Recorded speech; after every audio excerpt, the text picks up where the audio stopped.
Assalamualaikum dan salam sejahtera. Anda bersama saya Afizal Zaman bertemankan rakan setugas Nailah Huda. Hari ini seperti biasa di Awnia Pagi kita bawakan mengenai perkembangan terkini mengenai COVID-19 dalam dan juga luar negara. Seperti biasa sebelum saya ke laporan dalam negara, kita akan pergi seketika statistik COVID-19 di seluruh dunia. Angka yang mengerikan setiap pagi yang terpaksa kami bacakan kepada anda pada setiap pagi, iaitu angka kematian akibat COVID-19 di seluruh dunia meningkat dengan pertambahan melebihi 6,000 kes kematian dicatatkan dalam tempoh hanya 24 jam. Dan menurut data daripada Johns Hopkins University, ini menjadikan jumlah keseluruhan adalah melebihi 148,000 kematian dicatatkan.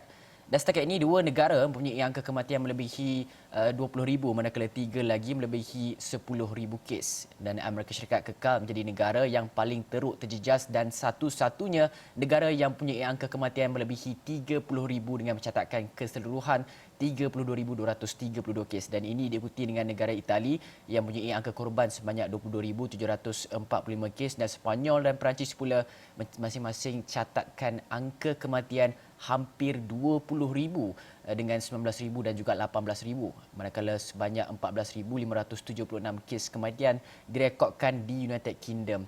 Dan kebanyakan negara Eropah yang terjejas teruk akibat COVID-19 ini mencatatkan angka kematian yang meningkat setiap hari, tetapi dalam jangka yang menurun sejak daripada seminggu yang lepas, Nailah. Ya, Hafizi, kita juga ingin lihat kepada jumlah kes positif COVID-19 di seluruh dunia. Juga kita melihat kepada data Johns Hopkins University yang secara keseluruhannya kita melihat 2.24 juta kes positif di seluruh dunia selepas pertambahan lebih 110,000 kes dalam tempoh 24 jam. Yang kami paparkan ini adalah data terbaru Johns Hopkins University sejak pagi ini. Jumlah negara yang mencatat lebih 100,000 kes positif kini meningkat kepada 6 negara dengan pertambahan United Kingdom semalam. Dan Amerika Syarikat masih kekal menjadi negara yang paling teruk terjejas dan juga satu-satunya negara yang mempunyai angka kes positif melebihi 500,000 dengan keseluruhannya adalah 687,000 kes. Sepanyol dan Itali masing-masing mencatatkan 188,000 dan 172,000 kes secara keseluruhan. Sementara itu, Perancis mencatatkan peningkatan kes positif yang semakin perlahan apabila mengekalkan jumlah kes positif dalam lingkungan 147,000 kes. Manakala Jerman mencatatkan peningkatan kes sebanyak 3,000, menjadikan jumlah keseluruhan adalah 139,000 kes. Dan United Kingdom UK, negara yang mencapai angka 100,000 pada Jumaat, kini mempunyai pertambahan kes baru sebanyak 5,000 kes yang menghampiri 110,000 kes secara keseluruhan. Kita juga melihat kepada China, Iran dan Turki masing-masing mempunyai angka kes positif melebihi 50,000 kes. Kini COVID-19 telah menular di 185 buah negara. Bagaimanapun, kita juga melihat kepada kes sembuh yang mana pesakit COVID-19 yang telah sembuh di seluruh dunia daripada virus itu telah pun mencapai angka 565,957. Itu angka yang sedikit positif kita lihat semakin meningkat.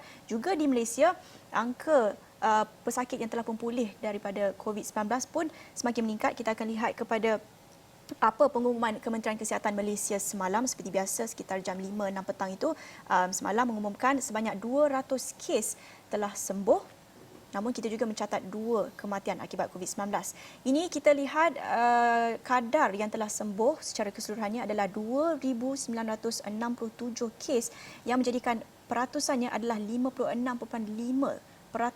Jumlah keseluruhan ini sudah pun melebihi 50% dan juga angka yang antara tertinggi di seluruh dunia.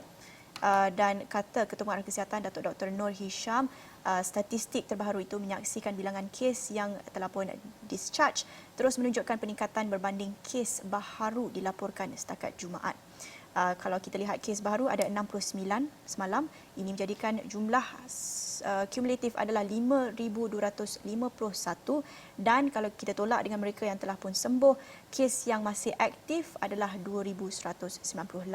Ini angka yang masih boleh dikawal oleh pihak kementerian dan pihak petugas kesihatan masih boleh menampung jumlah pesakit ini. Namun kita lihat jumlah ujian yang masih pending tidak diumumkan ke pihak kementerian, jadi kita tak tahu lagi berapa ramai mereka yang menunggu hasil keputusan ujian mereka itu. Ya, betul tu. Dalam masa yang sama juga, ini mungkin adalah satu angka yang Nailah bacakan tadi adalah satu angka yang boleh kita katakan lega kerana mengikut unjuran daripada pelbagai model JP Morgan dan juga sebagainya. Kalau ikutkan kita dah ketika pertengahan April ni dah sampai dalam lebih kurang 6,000 kes, tapi sekarang kita cuma ada 5,251 kes dan pesakit yang meninggal dunia baru ada 86 kes dan ini menunjukkan bahawa kita boleh mengawal COVID-19 ini dan langkah pencegahan seperti PKP yang diamalkan sejak daripada 18 Mac lalu membantu petugas Barisan Harapan untuk mengawal jumlah pesakit baru yang masuk ke hospital pada setiap hari. Okey, dalam masa yang sama juga ada satu berita yang boleh dikatakan mengenai kluster yang mana satu kluster di Wat Likas mungkin berpunca daripada majlis perkahwinan dan berkumpul di pantry. Ini adalah daripada Ketua Pengarah Datuk Dr. Nur Hisham, Kementerian Kesihatan KKM kesahkan ada satu kluster penularan COVID-19 membabitkan Wat Melo di Hospital Wanita dan Kanak-kanak Sabah di Likas Sabah dan punca kemungkinan jangkitan tersebut berasal daripada majlis perkahwinan yang berlangsung di Ipoh Perak dan petugas Barisan Harapan berkumpul di pantry di wad tersebut. Dan setakat ini katanya seramai 14 petugas Barisan Harapan yang terdiri daripada jururawat dan doktor disahkan positif COVID-19 dan apa yang penting kes pertama dilaporkan pada 27 Mac dan siasatan mendapati punca jangkitan itu berasal daripada komuniti majlis perkahwinan di Ipoh. Ada kehadiran majlis perkahwinan di Ipoh dan kemudian salah seorang daripada mereka balik ke hospital tersebut di Likas Sabah dan menjangkiti rakan mereka di hospital tersebut.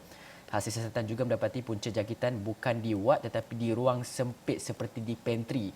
Ramai pekerja, jururawat, doktor berkumpul di pantry dan mungkin mereka sedang makan dan sebagainya dan mungkin ada kesan jangkitan di sana. Ini adalah satu lagi kluster dan tak salah saya sekarang ini kita telah mempunyai lebih kurang dalam 30 kluster yang kita telah pun kenal pasti tetapi sebahagian daripadanya adalah kluster yang telah pun tak aktif. Dalam masa tempoh 14 hari mereka tidak mencatatkan sebarang peningkatan kes baharu pun dalam sebahagian daripada kluster 30 kes kluster tersebut. Nailah.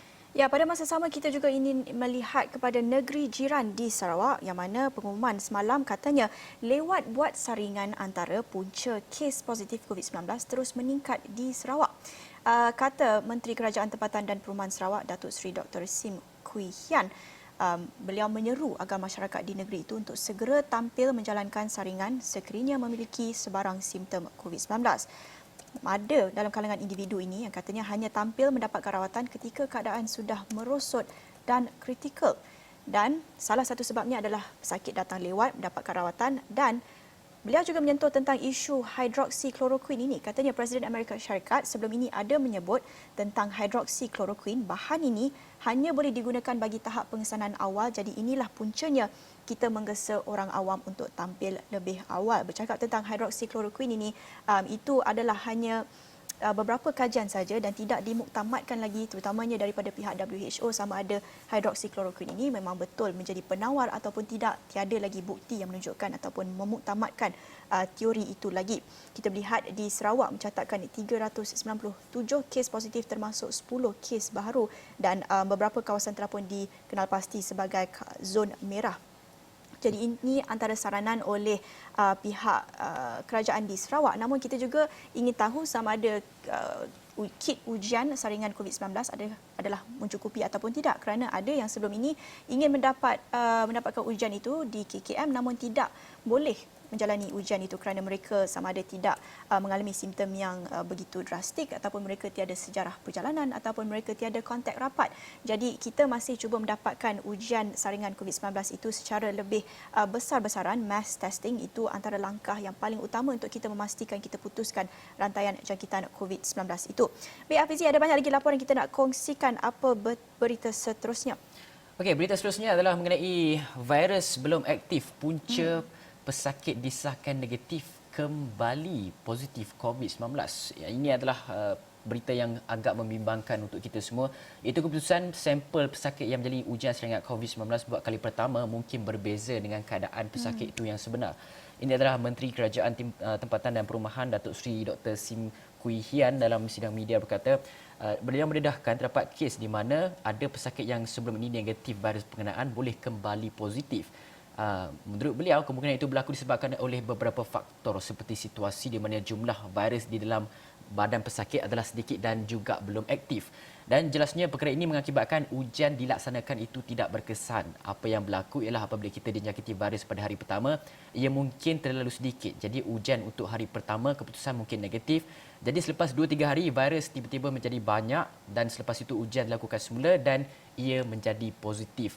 Kalau kita dapat cegah awal, kalau kita dapat lakukan ujian saringan awal, detect awal virus ini dan pergi ke hospital sekiranya kita tahu yang kita adalah kontak rapat kepada beberapa individu yang disahkan positif COVID-19, terus saja buat ujian dan mungkin sebagai langkah berjaga-jaga kita juga boleh lepas 2 ataupun 3 minggu negatif ujian itu mungkin boleh lagi sekali untuk kita cuba buat saringan COVID-19 ini supaya kita nak tahu, nak kenal pasti bahawa kita benar-benar negatif daripada COVID-19 ini. Sebab kita tak nak jadi macam seperti di Korea Selatan, macam ada kes di Korea Selatan yang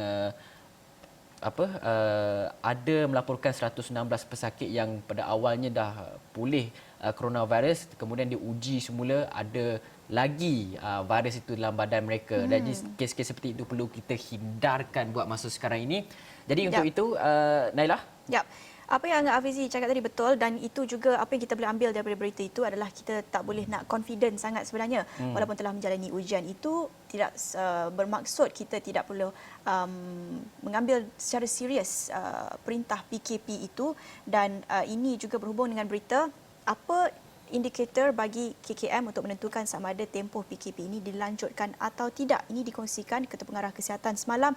Katanya sebelum melihat kepada keputusan penambatan PKP, kementerian itu perlu mempunyai strategi keluar ataupun exit strategi terlebih dahulu. Dan ada beberapa faktor yang menjadi indikator kepada ini. Jadi apa yang penting, kita mesti ada exit strategi dan antara indikator ialah pengurangan kes yang masih dirawat keboleh jangkitan kes. Sekarang ini ada 2,198 kes tetapi sekiranya kes ini berkurangan, maksudnya kita ada pengurangan kes jangkitan di komuniti iaitu daripada satu individu kepada seorang lagi individu. Faktor kedua adalah dengan menggunakan kaedah pengawasan yang mana sudah dilaksanakan sejak Januari bagi mengesan kes secara harian. Apabila kes sekarang ini kita ada 114 kes dan kalau kita lihat dalam saringan kita ataupun pemantauan kita kes-kes sehari semakin berkurangan, itu salah satu indikasi untuk kita menasihatkan kepada MKN untuk menamatkan PKP. Adalah penting jika kita melihat kepada kawasan-kawasan tertentu dan kepadatan sesuatu kawasan tersebut sama ada wujud ataupun tidak jangkitan atau kluster baru. Kita mungkin melihat juga kepada penamatan PKP itu mungkin secara berperingkat mengikut daerah ataupun zon merah, mana yang lebih terkesan, mana yang kurang kes positif itu. Seperti kita lihat di Amerika Syarikat, apa yang disarankan oleh Kerajaan Persekutuan, oleh White House kepada negeri-negeri adalah untuk mereka menentukan sendiri sama ada memberikan kuasa itu kepada gubernur di negeri-negeri masing-masing untuk menentukan sama ada mereka boleh membuka semula ekonomi itu atau tidak. Jadi itu antara contoh yang dijalankan oleh kerajaan lain untuk membuka ekonomi dan mengalihkan perintah PKP itu secara berperingkat yang juga dijalankan di Jerman dan beberapa negara Eropah. Hafizin. Ya, betul tu. Tapi dalam masa yang sama juga kita perlu mengambil saranan daripada Ketua Pengarah Pertubuhan Kesihatan Sedunia, Dr. Tedros Adhanom Ghebreyesus, bahawa kelonggaran sekatan yang dibuat oleh negara-negara yang sedang menghadapi wabak COVID-19 ini tidak boleh dibuat dengan secara tergesa-gesa. Perlu dibuat secara berperingkat supaya tiada berlaku mass gathering dan sebagainya. Contoh macam kita sekarang ni tengah berada dalam perintah kawalan pergerakan. Kalau kata 30 juta rakyat Malaysia sekarang ni ada di Malaysia, semuanya keluar rumah dan sebagainya, berlaku mass gathering, itu membuatkan takut ada nanti kluster baru yang muncul. Itu adalah perkara yang perlu kita perhatikan juga. Kita lihat dalam fasa ketiga ni belum habis pun lagi, baru mula fasa ketiga yang sepatutnya lebih dipertingkatkan kawalan itu. Namun kita lihat semakin ramai yang ada di jalan raya, makin banyak kereta sekatan, semakin jam trafik di luar sana dan ini kerana ada kekeliruan sama ada operasi mereka boleh diteruskan atau tidak dalam fasa ketiga, boleh dibuka ataupun tidak. Tapi kita lihat itu juga memberi refleksi kepada perangai ataupun persepsi rakyat Malaysia terhadap PKP ini yang mungkin semakin confident, lihat kes semakin bawah kawalan dan sebagainya, mereka semakin confident untuk keluar ke rumah dan kita tidak begitu takut lagi dengan penularan COVID-19. Namun gelombang ketiga itu, potensi itu amat besar. Kita perlu menjangkakan gelombang ketiga itu. Kita lihat di Korea Selatan, di China, walaupun sudah pun reda, tapi ada lagi penimbulan ataupun kebangkitan semula kes-kes positif COVID-19 ini. Ya, betul tu. Seperti yang Nala cakap, di China sekarang ni, pada awalnya selepas kes positif reda, kemudian ada kes import meningkat. Selepas kes import reda, ada pula kes tempatan yang meningkat pula. Jadi perkara-perkara seperti ini yang kita nak elakkan buat masa sekarang ini. Perintah Kawalan Pergerakan fasa ketiga, seperti Datuk Dr. Noor Hisham cakap, adalah tempoh kritikal yang perlu kita buat betul-betul PKP ini supaya coronavirus dalam negara kita ini dapat kita turunkan, flattening the curve, dan juga mencapai angka kes baru yang kosong. Okey, dalam masa yang sama juga saya nak teruskan dengan satu berita sebelum kita pergi berehat, adalah sidang Dewan Rakyat yang akan berlangsung pada 18 Mei ini. Ini adalah daripada kenyataan daripada Speaker Tan Sri Muhammad Arif Mat Yusof yang dihubungi pada semalam. Beliau dengan ringkas menjelaskan persidangan yang diteruskan dengan langkah pencegahan yang perlu. Bagaimanapun langkah pencegahan tersebut akan dimuktamadkan dalam masa yang terdekat. Terdahulu, sidang Dewan Rakyat yang dijadualkan berlangsung pada 9 Mac lalu ditangguhkan sehingga 18 Mei. Mesyuarat pertama penggal ketiga Parlimen ke-14 akan berlangsung selama 15 hari. Surat ini telah pun ditandatangani oleh Perdana Menteri Tan Sri Muhyiddin Yassin dan diterima oleh Muhammad Arif sebelum ini. Dan untuk rekod, persidangan Dewan Rakyat ini akan menyaksikan Pakatan Nasional PN dianggoti oleh UMNO PAS Bersatu GPS tampil sebagai blok kerajaan, manakala Pakatan Harapan dianggotai oleh DAP PKR Amanah pula kembali menjadi pembangkang. Jadi apapun saya harapkan perkembangan politik di tanah air kita ini, yes, perlu kita ambil tahu juga, tapi dalam masa yang sama, kalau boleh, ketika negara sedang menghadapi krisis COVID-19 ini, kita kurang-kurangkan berpolitik. Ini adalah waktu tempoh yang janggal, yang pelik untuk kita semua kerana dapat kita lihat ahli-ahli politik mahupun kerajaan dan juga pembangkang masing-masing melakukan semak dan imbang antara satu sama lain, tapi dalam masa yang sama juga kita bekerjasama untuk menghadapi COVID-19 ini. Seluruh rakyat Malaysia bekerjasama. Okey, untuk itu Naila, kita akan berehat dulu seketika, kembali selepas ini.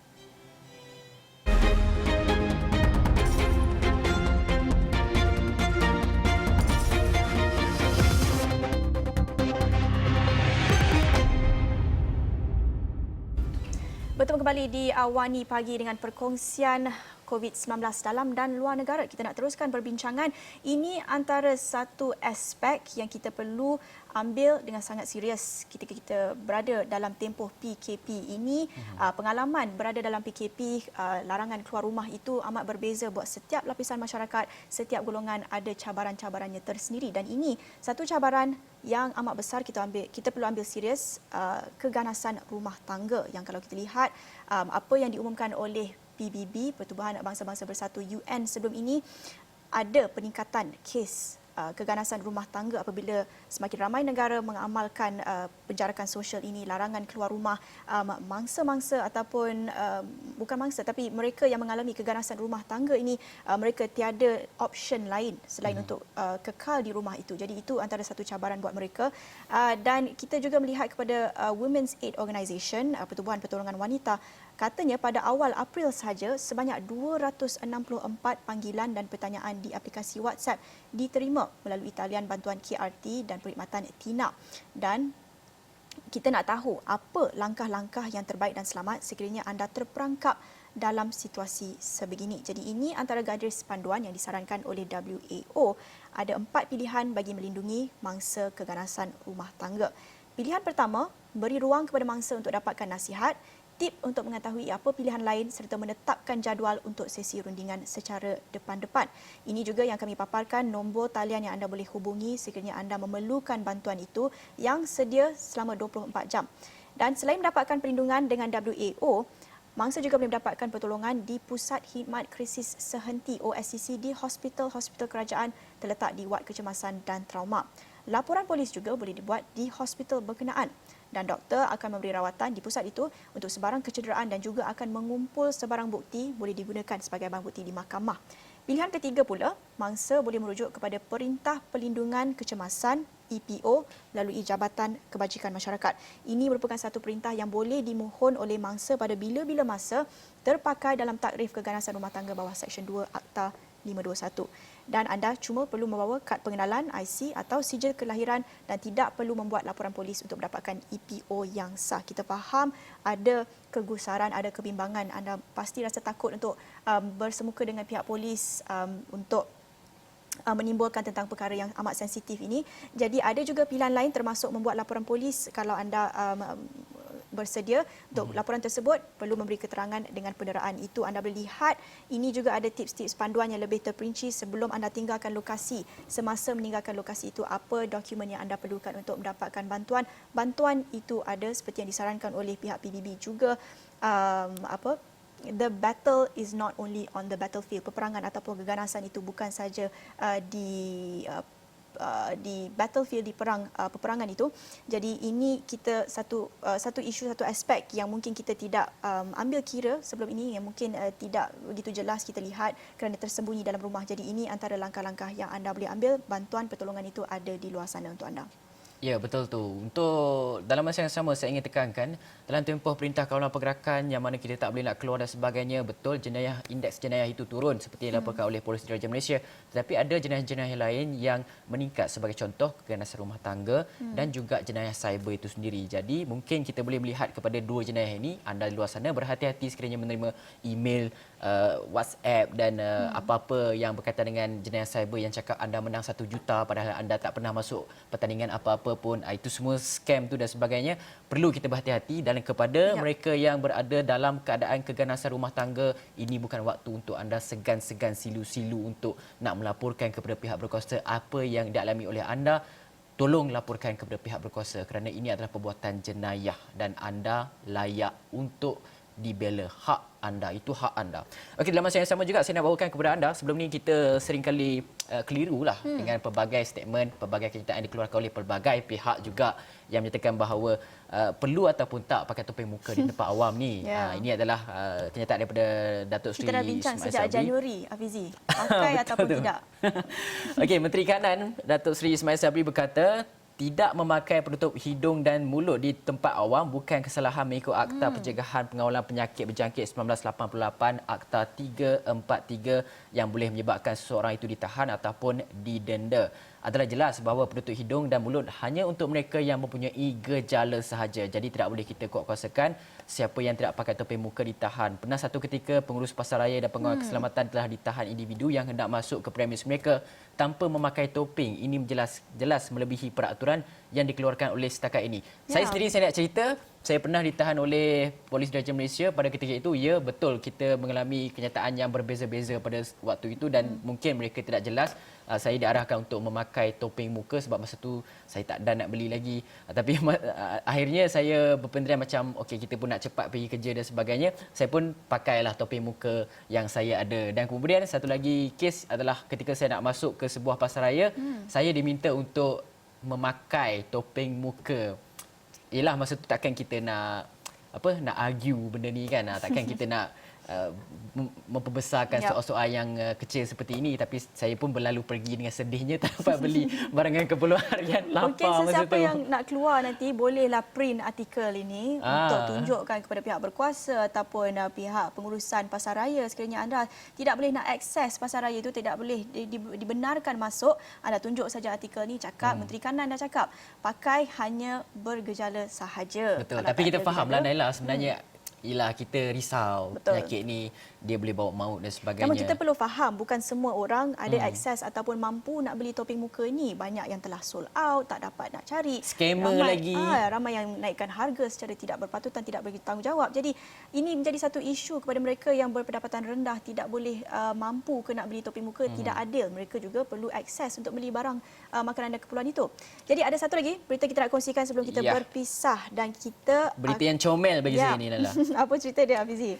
Kita bagi Nailah orang nak baca. comel. Nailah comel sikit daripada saya. Okey. Ini cerita yang mungkin anda sudah dilihat menular di media sosial apabila seorang gadis Lara Khadijah ini memberi satu gelang persahabatan, friendship bracelet buat Dr. Nur Hisham. Itu adalah lambang penghargaan atas pengorbanan beliau.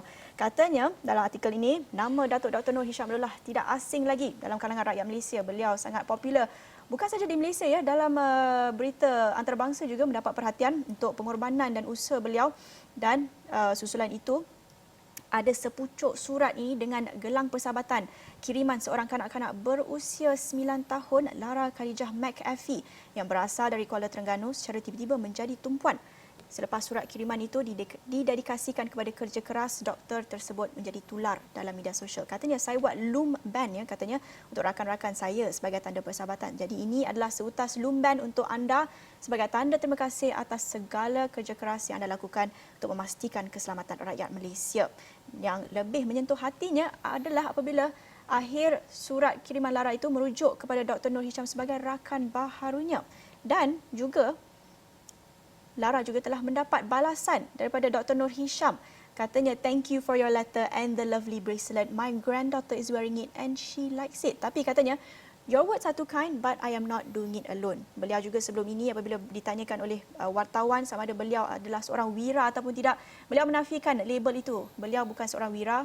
I am lucky to have a great team with me to help our country. Bukan beliau seorang, tetapi ini melambangkan kepada usaha seluruh barisan hadapan doktor-doktor yang menangani wabak COVID-19 ini. Jadi ini satu berita yang sangat comel, Hafizi. Mungkin beri sedikit sinaran positif buat kami semua. Betul tu. Dalam setiap penghujung, setiap terowong yang gelap di hujungnya pasti akan ada cahaya untuk kita semua. Betul. Rakyat Malaysia. Okey, dalam masa yang sama, saya nak sarankan kepada anda, sabar banyak-banyak. Okey, baiklah. Sekian daripada kami di Awani Pagi. Banyak berita-berita menarik di astro.awani.com yang boleh saksikan, seperti kit ujian pantas yang kita nak test sekarang ini daripada Korea Selatan dan sebagainya. Banyak berita-berita untuk kita tahu. Okey, sekian daripada saya, Hafiz Zaman. Dan saya Nala Huda. Jumpa lagi.